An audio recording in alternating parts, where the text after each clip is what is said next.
Ryan Blaney just walked into Richmond and told the rest of the Cup Series field exactly how tonight is going to go. One lap, 22.225 seconds. That's all it took to shut every single conversation down before the green flag ever drops. But here's the twist.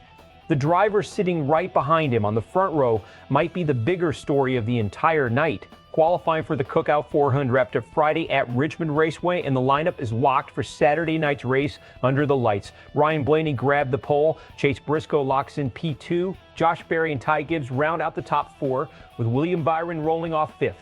Further back, Denny Hamlin starts 14th. Kyle Larson, one of the best short track racers alive, only qualifies 30th. And Cody Ware failed to make the field entirely. He's out. Green flag is 7 p.m. Eastern, broadcasting on USA Network with in-car camera streaming available on HBO Max. Richmond is not a forgiving racetrack. It's short, it's flat, and track position turns into gold the second the tires start falling off. That's exactly why this qualifying session carries more weight than a normal Friday afternoon. Starting up front at Richmond isn't a bonus, it's a strategic advantage that can decide the entire night before a single lap of green flag racing happens. For Blaney, this pole continues a trend of him being consistently fast to flat, tricky tracks where handling matters more than raw horsepower. For a driver chasing a stronger playoff position, that's exactly the kind of Friday you want.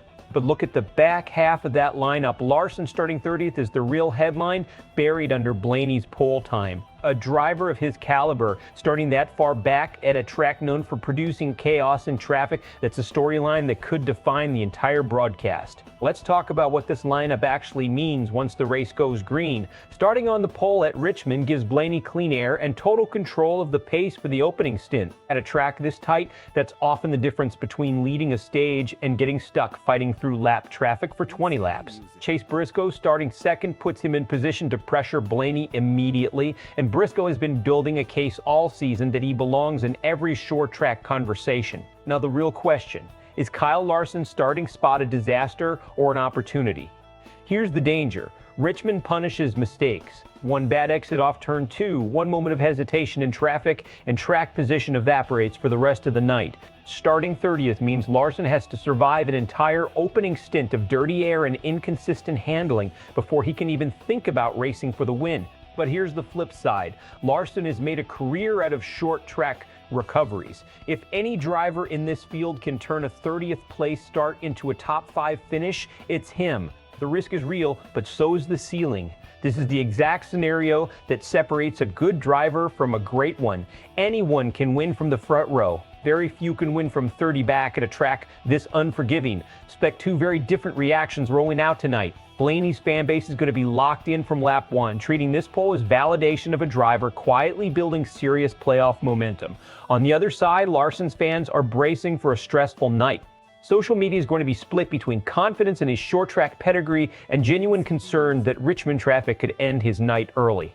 And Denny Hamlin starting 14th is going to get buried in headlines tonight. But don't be surprised if he's the one quietly working his way into contention while everyone's watching the front and the back of the field.